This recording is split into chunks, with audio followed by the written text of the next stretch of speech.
9:30 मुझे किडनी की दवाई लेनी है। मैं भी इजाजत चाहूंगा। आपके चक्कर में कई सारों को दवाई लेनी पड़ती है। अरे नहीं, कहावत नहीं है, समझने वाले समझ गए, जो ना समझे वो अनाड़ी। मुख्यमंत्री जी के नाम से कभी नहीं बोला, सरकार के खिलाफ बोलता हूँ। अब सरकार का मुखिया तो अपने आप लपेट में आ जाएगा ना।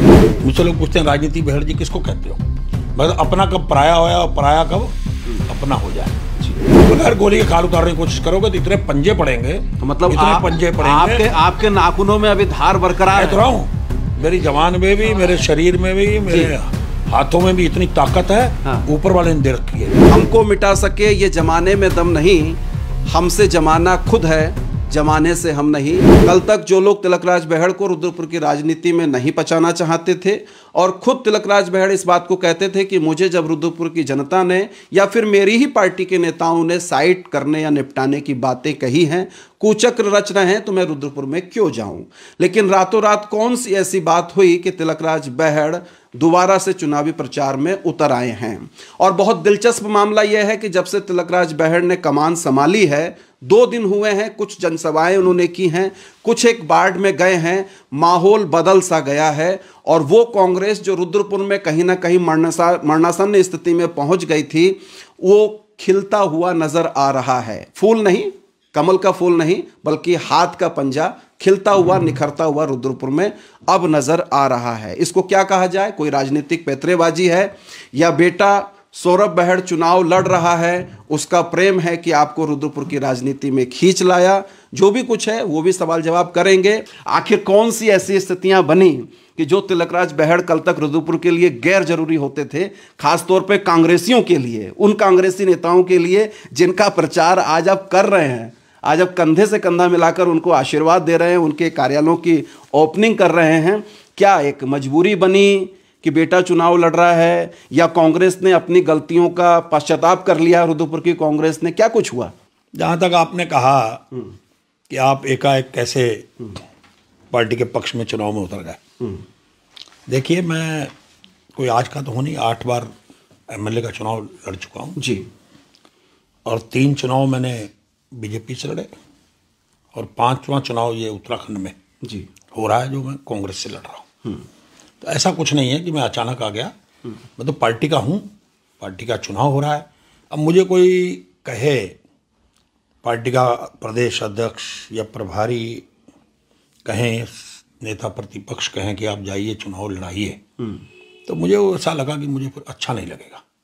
तो मुझे पार्टी कहे आप जाइए करिए, तो मेरे स्वतः ही अंदर से आया और खेड़ा परिवार मेरे पास आया। उन्होंने कहा मतलब पार्टी के प्रदेश अध्यक्ष करण मेहरा या नेता प्रतिपक्ष यशपाल आर्या जी या शीर्ष नेतृत्व से कोई संकेत नहीं आया, कोई निवेदन नहीं आया, कोई बात ही नहीं हुई? उन्होंने नहीं कहा कि आप चुनाव प्रचार में जुटिए? अभी तो स्टार प्रचारकों की सूची आ जाइए, वो तो कल आ गई है, कल आ गई, उसमें आपका नाम भी है। तो मैं तो परसों से शुरू हो गया था, 1 दिन पहले से एडवांस शुरू हो गया था, 2 दिन पहले से। तो ऐसा कुछ नहीं है। परिवार उनका आया कि हमें टिकट मिली है, और वो पहले से भी टिकट लेने से पहले से भी प्रयासरत थे कि अगर उनको टिकट मिलती है तो मैं उनके साथ खड़ा हूं। नहीं, बात अगर रुद्रपुर की हम करें तो रुद्रपुर में भी आपकी पार्टी के जो विरोधी हैं, उस खेमे में मोहन खेड़ा जी भी थे तो परिवार आने भर से कैसे सहमति? उन्होंने आगे अपनी बात कही। तो असल में राजनीति में आप जानते हो जी, ना कोई सदा दुश्मन रहा है ना सदा कोई सज्जन रहा। मुझसे लोग पूछते हैं राजनीति बहड़ जी किसको कहते हो? बस अपना कब पराया होया और पराया कब अपना हो जाए जी, तो इसी राजनीति कहते हैं। और फिर मौका परस्ती किसको कहते हैं? अब अवसरवादिता किसको कहते हैं? इसी को आप उस ढंग से कह लो। अच्छा, मैं इसको इस ढंग से कहता हूं जी। नगला कैसे हो गया इतना धुरंधर राजनेता इसमें? और 8 बार के चुनाव का सिर्फ अनुभव नहीं कहूंगा, अनगिनत चुनाव का आपके पास अनुभव है, छोटे मोटे चुनाव का, सहकारिता के चुनाव हैं, बैंकों के चुनाव हैं, प्रधानी के, जिला त्रिस्तरीय पंचायत के कितने सारे चुनाव हैं। वहां आप कैसे चूक कैसे? मैं बता रहा हूं, देखिए मैंने बहुत चुनाव जिंदगी में लड़े जी, पहली बार इस तरह की घटना हुई, क्योंकि वो व्यक्ति देखने में लगता नहीं इतनी कम उम्र का होगा। तो वो होमवर्क पूरा कैसे नहीं होगा? वो होमवर्क वकील ने किया। टिकट हुआ क्या कि हम इतने बिजी थे जी, वकील जो उसने किया उसकी टेक्निकल गलती से हुआ। वकील ने को देखना था, उसने हमारी नॉलेज में नहीं डाला, ना तो कैंडिडेट ने डाला, ना वकील ने डाला देखा, ना हमारे के पार्टी के किसी कार्यकर्ता ने, उसको प्रमुख आदमी ने उसके पर्चों को देखा। राजेश शुक्ला जी ये तक कह चुके हैं कि आपने ही उनको बैक ओवर देने का काम किया है और विरोध का कोई उद्देश्य बनता नहीं। अब नहीं नहीं, ये तो सब अब बेकार के ना, चित भी हमारी पट भी हमारी जी। अगर वो मिल जाती तो कहते कि हमारे सामने क्या कैंडिडेट को लेके आए, कुछ नहीं उस कैंडिडेट में। ये तो जब कैंडिडेट का चलिए, एक गलती हुई कि आप नहीं चेक कर पाए, दूसरी गलती ये कि आपने आनन फानन में जिस निर्दलीय को समर्थन दिया, राजेश यादव को, आप गए, आपने उसको पटका पहना दिया कांग्रेस का, आपने समर्थन ज्ञापित कर दिया, वो भी हवा हवाई हो गया, वो भी गायब हो गया। इतनी कच्ची गोलियां तो तिलकराज बहड़ नहीं खेलते। ऐसा नहीं है। हुआ क्या कि हमारे पास 2 ही लोगों ने आवेदन किया था जी। राकेश यादव अपनी पत्नी के लिए पिछड़ी जाति का जब हुआ था, जब राजेश शुक्ला जी ने शोभा यादव का नाम लिया, तो हमारी तरफ से ये टिकट एक ही व्यक्ति निकल के आया था। उसने कहा मेरी पत्नी चुनाव लड़ने को तैयार है, और हमारे पार्टी के लोग लाए थे उनको। ठीक है। और वो पुराना कांग्रेसी भी था। भाई हमारे जो हमने जिसको समर्थन दिया वो चला गया वापिस, पर्चा ले लिया। एक इन्हीं की पार्टी का जो गौरी है, जो कांग्रेस छोड़कर गया, एक पर्चा उसने भरवाया था जी। वो पर्चा भी गौरी ने वापिस, हरीश जोशी का वापिस हो गया। ठीक है। ये व्यक्ति भी वहीं का है, दुकानदार है, PhD किए हुआ है। ये चला गया, इसके अंदर साहस कहां से चला गया घूमने पहाड़, इसके अंदर साहस कहां से, विक्रम सिंह के अंदर साहस कहां से? उसका जो बयान सुना, हमको ये जानकारी मिल रही है कि वहां भी जो साहस आपका ही प्रेरित किया हुआ है, ये कहना आपने ही जैक लगा रखा है। जब बाकी लोग, जब आप ही के मीडिया के सामने उसने बोला है कि मैं डर गया, मेरे पास राजेश शुक्ला आए दुकान पर मेरे को, और उसके बाद उनके लोग धमकाने लग गए, डराने लग गए। मेरी इच्छा थी लड़ने की, मैं एक रात पहाड़ काटा, हल्द्वानी एक पहाड़ पे काटी, एक रात रुद्रपुर काटी, मैं बचता हुआ आया हूँ, सुरक्षा मांग रहा हूँ। वो लड़ने की इच्छा, पढ़ा लिखा लड़का है, उसकी इच्छा थी कि मैं चुनाव लड़ूं नगला से। तो कांग्रेस के पास वहां करने के लिए कुछ नहीं है, तो आप क्या करिएगा? विक्रम सिंह को समर्थन दे रहे हैं आप क्या? नहीं, हमने कोई पार्टी की तरफ समर्थन नहीं दिया। जो लड़ रहा, जो जिसका लड़ाना चाहे, हमारे से लोग पूछने आ रहे हैं, हमने कहा आपकी इच्छा है, लड़ाई है। तो आप वहां दूध के जले हुए हैं, तो छाछ भी फूक फूक के पियेंगे, तो शायद इसीलिए नहीं दे पा रहे। नहीं, हम देना भी नहीं चाहते। अच्छा। हम पार्टी की तरफ से समर्थित उम्मीदवार अब नहीं घोषित करना, क्योंकि उनकी जो पृष्ठभूमि है वो भी RSS की है। तो तब हमारा ये कहना है कि कोई भी किसकी पृष्ठभूमि है, लेकिन अगर चुनाव वहां हो रहा है में बहड़ जी क्या करेंगे? तो मैं क्या कर सकता हूं? लोग जिसको जो समर्थन देना दें, आपके समर्थक, आपके जो समर्थक हैं, आपके पार्टी के जो नेता हैं, वो आपके बिना कहे तो कुछ नहीं कहेंगे। हमने उनसे कहा है जो जिसके साथ जाना चाहे जाए, जिसको वोट दे, क्योंकि लोकतंत्र है, वोट तो देंगे ना लोग। सचिन शुक्ला के साथ भी जाना चाहेंगे, वहां भी कोई दिक्कत नहीं, जहां जिसकी इच्छा वोट देंगे। यही तो राजेश शुक्ला जी कह रहे हैं कि वॉक ओवर दिया है, लग जाएगा पता ना। हाँ, अरे तो 25 को काउंटिंग होगी ना। अच्छा, तो वॉक ओवर है क्या है? अरे तो एक बार मौका दे देते। शुक्ला जी चाह रहे थे कि उनका भतीजा निर्विरोध हो जाए, तो आप मौका दे ही देते, क्या दिक्कत है? ये चुनाव क्यों कराते हैं? फिर नामित करा दो ना। ये सारा उठा पटक, मनोकामना थी, पैसे का खेल, आरक्षण में पैसे का खेल, सब जगह खेल, सरकार की बदनामी हो रही है। हाई कोर्ट में 3 दिन से लगातार बहस हो रही है, 3-3 घंटे कोर्ट में वकील लड़ रहे हैं, माथा पे अपना लगा रहे हैं। इसकी जरूरत क्या थी? नामित कर दो ना। फिर चुनाव क्यों करा रहे हो? क्यों उठा रहे हो? पर्चे खारिज करा रहे हो, या जाके जो है लोगों को उठा के दबाव ले जाके रिसोर्ट में रख रहे हो? छोई के पीछे 10-15 किलोमीटर अंदर जंगल में रखा जा रहा है कैंडिडेट को। क्या इसकी जरूरत है? किच्छा के किशनपुर में पानी की निकासी की इतनी दिक्कत है, उसका संज्ञान कब लिया जाएगा विधायक जी? किशनपुर में ये ओम शर्मा जी का कहना है। किशनपुर की जो बात कही है, मुझे तो अभी 2.5 साल ही हुए, पौने 3 साल हो गए। 10 साल तो बीजेपी का विधायक था वहां पे। ठीक है। तो मैंने तो अभी पिछले दिनों पहली बार PWD ने मांगा कि आप पानी की निकासी कहाँ एक बनाकर भेजिए। तो हमने एक पूरी डिटेल किच्छा की बनाकर PWD को दी है कि यहाँ नाले, बड़े नालों की निकासी बंद है, ये शुरू होनी चाहिए। और हम प्रयास कर रहे हैं उसको कि शीघ्र ही, क्योंकि सरकार से पैसा मिल रहा है। DPR PWD से मांगी गई, हमने PWD को सारी लिस्ट उपलब्ध करा दी। रोहित सिंह जी लिखते हैं, भेड़ जी अवैध रूप से सवारी भर रहे डगमार टेम्पो जो आपके कस्बे में समस्या उत्पन्न करते हैं, ये तो मुद्दा छोटा नहीं है। जिस सड़क से चलकर आप हाथ जोड़ जाते हैं, उनका क्या करेंगे? डग्गामार वाहन हम तो चाहते हैं उनके लिए एक जगह बनाए। अब ना तो किच्छा का SDM जी, ना EO, ना तहसीलदार, ना पुलिस, किसकी सुन रहे हैं? तिलकराज बहड़ की सुनते होते, आज उनके ऊपर किसका दबाव है? मतलब आपकी नहीं सुनी जा रही है? ना, मेरी नहीं। तहसील में कहीं नहीं, कोतवाली सारे के सारे उनको मालूम है कि जिस दिन तिलकराज बहड़ की सुनोगे ट्रांसफर हो जाएगा, तो बात ही नहीं करना चाहते। रोहित सिंह जी लिखते हैं, इनसे किच्छा शहर के विस्थापितों की समस्या, किच्छा चीनी मिल के सियासी प्रतिद्वंदिता व आए दिन शहर की सड़कों पर हो रही दुर्घटना के बारे में भी विचार जाने। जी देखिए, जो विस्थापित लोग हैं जब उनको हटाया गया था, मैंने कई बार तो मुख्यमंत्री के सामने मामला रख दिया।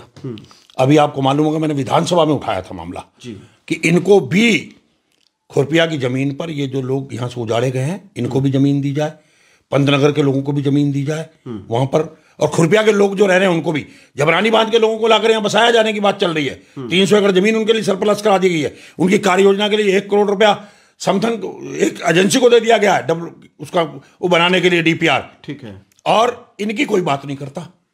मैं कहता हूं जिस दिन जबरानी बांध के लोगों का वहां तब प्लान बनने दूंगा, जब तक यहां के लोगों को नहीं बैठाया जाएगा। आप इतना रुष्ट क्यों रहते हैं मुख्यमंत्री से? मुख्यमंत्री के खिलाफ इतना क्यों आग उगलते हैं? मुख्यमंत्री के व्यक्तिगत मुख्यमंत्री को आप कहते हैं वो खनन करवा रहे हैं, मुख्यमंत्री को आप कह रहे हैं कि वो माफिया राज फैला रहे हैं, बता दीजिए। मुख्यमंत्री को आप कह रहे हैं कि वो उनका प्रशासन सही काम नहीं कर रहा। किसी के खिलाफ मैं व्यक्तिगत नहीं कर रहा, मैं मुख्यमंत्री के नाम से कभी नहीं बोला, सरकार के खिलाफ बोलता हूँ। अब सरकार का मुखिया तो अपने आप लपेट में आ जाएगा ना। मैं तो सरकार के खिलाफ बोलता हूँ। क्या अवैध खनन नहीं हो रहा किच्छा? आप कहते हैं ना उनकी सह पे हो रहा है, मुखिया की सह पे। तो मुखिया की, मुख्यमंत्री की आप ये बताइए किच्छा में खनन जो अवैध चल रहा है और आज भी हो रहा है, कौन है इसका जिम्मेदार? आपको डर नहीं लगता कि आप तहसील वाले आपकी नहीं सुन रहे, कोतवाली वाले आपकी नहीं सुन रहे, SDM आपकी नहीं सुन रहा, और फिर भी आप मुखिया के खिलाफ आवाज उठा रहे हैं? मैं मुखिया के कोई व्यक्तिगत कोई बात कहता नहीं, मुखिया से मिलता भी हूं। मेरी कल भी मुखिया से बात हुई है। शिष्टाचार अपनी जगह है। क्या मैं राजनीतिक अपनी बात को नहीं कह सकता? जनता की बात को नहीं कहूंगा?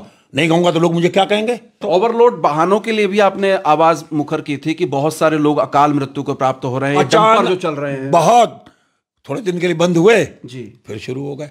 अब आप देख लो क्यों बंद होते हैं और क्यों शुरू होते हैं। नए वाले SSP साहब आए थे, थोड़ा कोई चीज बंद होती है, लेकिन अब फिर शुरू हो गई। तो मैंने थोड़ी खोले हैं फिर। जिसने बंद किया उसने तो खोले होंगे। नहीं तो अब आप सवाल भी तो कीजिए उनसे। मैं कह रहा हूं, आपके माध्यम से पूछ रहा हूं कि बंद क्यों किए, फिर खोले क्यों जी? तो उसके पीछे क्या कारण है? ये तो जनता बोल रही है ना क्या कारण है। रेट बढ़ गए, कम हो गए, ज्यादा हो गए, या कोई और चीज हो गई, तो कुछ तो हुआ होगा। चलिए थोड़ा सा सवाल मैं चेंज करता हूं, दर्शकों की हम राय लेंगे। उससे पहले मैं जानूंगा कि राजकुमार ठुकराल कांग्रेस में आते आते रह गए और उसमें तिलकराज बहड़ ने उनको आने नहीं दिया, इसमें कितनी सच्चाई है? देखिए मेरा कोई इसमें हाथ नहीं है, ये दोनों हाथ जोड़ के बता रहा हूँ। नहीं, आपका हाथ तो कांग्रेस के साथ है। मेरा क्या इससे लेना? राजकुमार ठुकराल के साथ क्यों नहीं हुआ? राजकुमार ठुकराल जब चुनाव हार गए जी, उससे पहले तो फूटी आंख नहीं मुझे कोई देखना चाहता। आज तो दुआ सलाम होती है ना। होता है, मैं तो चाहता हूँ बनी रहे। कांग्रेस हाईकमान का फैसला था, नहीं हुआ। अब भाजपा ने फैसला किया और फिर वापस ले लिया फैसला। लिया या नहीं लिया अब ये तो बीजेपी बता सकती है। आपने रोका, तो मेरा क्या दोष है? आपकी सहमति नहीं थी कि वो कांग्रेस में आए? नहीं, मेरे से कोई बात पूछा तो गया होगा। किसी ने नहीं पूछा मुझसे। चर्चा तो यही है कि दिल्ली तक गई, उन्होंने अपनी सारी बात कही।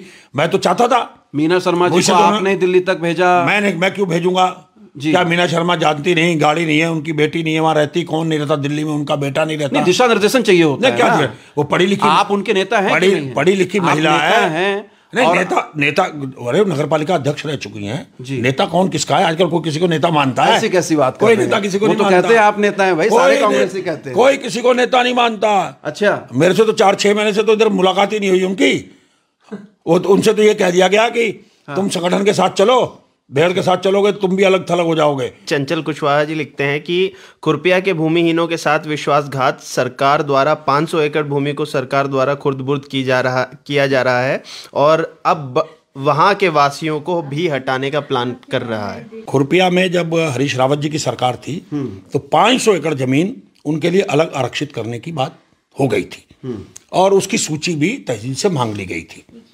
उसको आज भी लेकर मैंने विधानसभा में भी कुशवाहा जी खूब इसको बोला है, आपके माध्यम से कह रहा हूँ खुरपिया वालों को। मैंने लगातार खुरपिया को बोला कि जमीन देनी पड़ेगी। वही बात फिर दोहरा रहा हूँ कि जबरानी बांध वाले बाद में आएंगे, पहले हमको जमीन देनी पड़ेगी।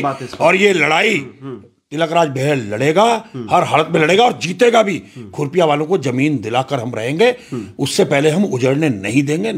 मेरा इस सवाल ये था सर कि जैसे नगला से सचिन जी को शुक्ला जी ने सचिन जी को वहां पे नॉमिनेट किया और आप यहाँ से सौरभ जी को चुनाव लड़वा रहे हैं, तो क्या ये परिवारवाद नहीं है? जो राजनीति है उसमें कोई राजनीतिक दल बचा हुआ नहीं है, कोई नेता बचा नहीं है, ये स्वीकार करना चाहिए।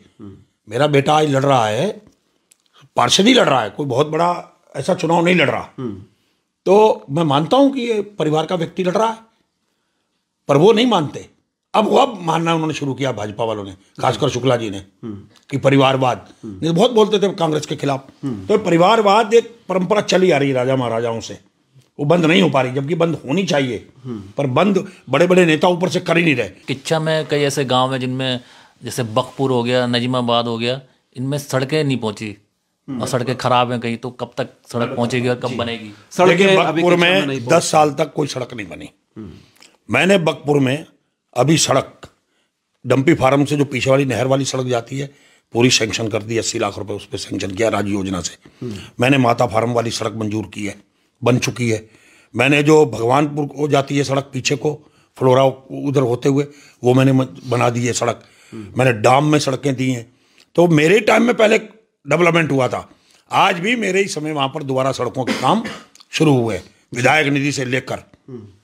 वो जो सड़क के पास जो जिनके घर है वो थोड़ा इसमें दिक्कत में कि हमारा घर ना आ जाए, ये भी कुछ हो रहा है सर। वो आप जो कहना चाह रहे हो वो ये है कि मैंने जो 10 काम मुख्यमंत्री जी हर विधानसभा विधायक से लिए हैं बड़े काम, उसमें मैंने पिपलिया वाली सड़क को, पहले वो सड़क कभी नहीं बनी थी, मैंने बनाई थी जब मैं पहले विधायक होता था जी। तो वो सड़क क्योंकि शक्ति फार्म को जाती है, अब मैंने उस सड़क को चौड़ी करने का फैसला लिया है और आज नहीं तो कल जब भी वो होगी 10 कामों में है मेरी। मुझे उम्मीद है कि अगले साल तक तब लोगों को थोड़ी तकलीफ हो सकती है, पर उस सड़क के बनने से लोगों की जमीनों के दाम बढ़ेंगे, उस इलाके की डेवलपमेंट होगा। और मैंने वहां पर एक अस्पताल भी मंजूर कराया है, जबकि मेरे अस्पताल जो मैंने कलकत्ता चौकी के पास मंजूर कराया है उस पर पूर्व विधायक ने मुख्यमंत्री से जांच तक बैठा दी कि सैंक्शन कैसे हो गया, मेरे पास उसके कागज हैं। मेरा आपसे सवाल है सर कि जो आपकी राजनीतिक विरासत है इसे आगे कौन संभालेगा? मतलब जो आपकी छवि है विकास पुरुष की, इसे आगे कौन बरकरार रखेगा?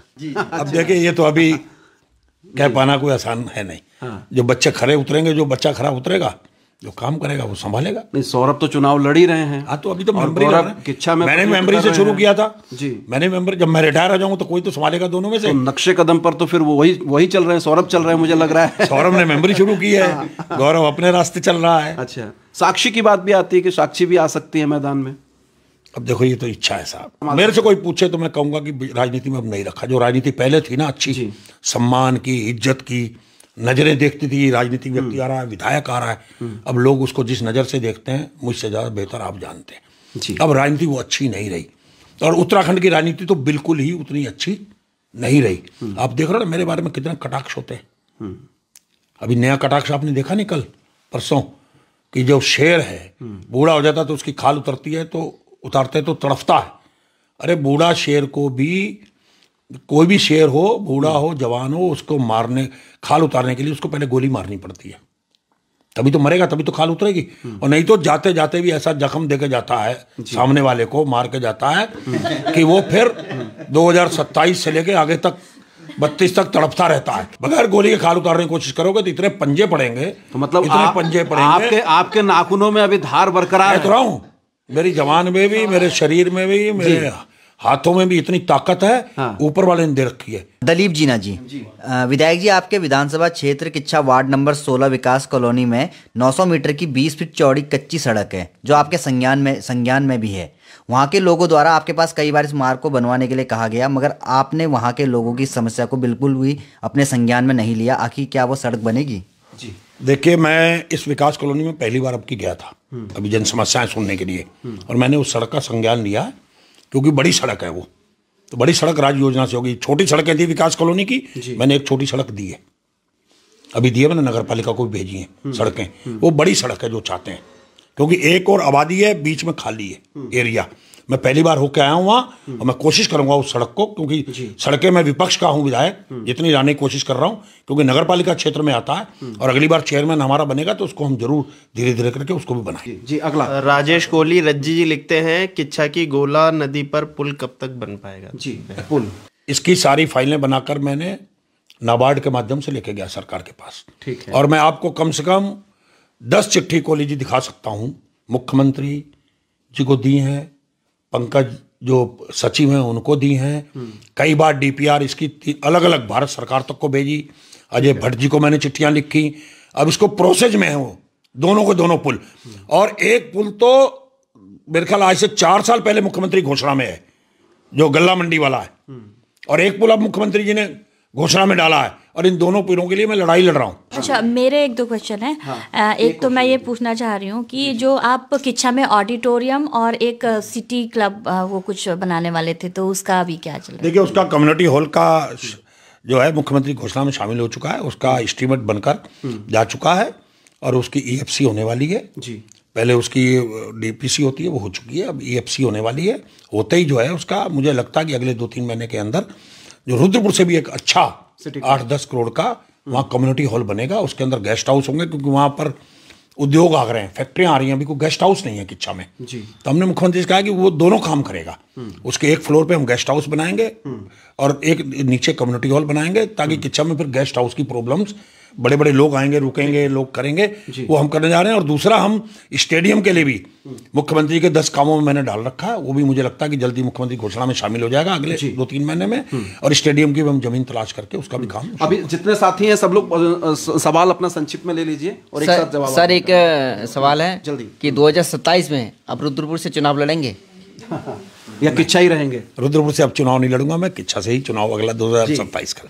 आपके और राजेश शुक्ला के बीच क्या जो संबंध है वो क्या ठीक हो सकते हैं? कोई संभावना है उनकी? हाँ, जो बात तो आपकी चलती रहती है, उस पर विराम कब लगेगा? मैं तो व्यक्तिगत बोलता ही नहीं हूँ। जितना आप सारे उठाकर देख लो, मैं चुनाव लड़ने जब जा रहा था, घोषणा की थी, तब मरा सांप, क्या क्या मेरे खिलाफ गंदे शब्दों का उपयोग किया गया, और अब तो लगातार हो रहा है। अभी लोकसभा चुनाव में भी अजय भट्ट के सामने कहा गया, अंधे हो गए, एम्स ले जाओ, वहां ले जाओ, दिमाग पागलियापन आगरा ले जाओ। तो ये सब अभी आपके सामने परसों ही बोल दिया, मैंने अभी जिक्र किया, उससे पहले भी शेर की खाल उधर जाती, बूढ़े की तो तड़पता। तो ये सब भाषा मैं नहीं बोल सकता। एक कमेंट है कि कांग्रेस को बीजेपी नहीं बल्कि कांग्रेस को कांग्रेस ही हराती है। यदि बहेड़ जी ठान लें तो इस जिले में गुटबाजी समाप्त हो सकती है। बहेड़ जी आपके जिम्मे है सब कुछ, दर्शक कह रहे हैं, दर्शक भी मान रहे हैं। मैं तो तैयार हूँ।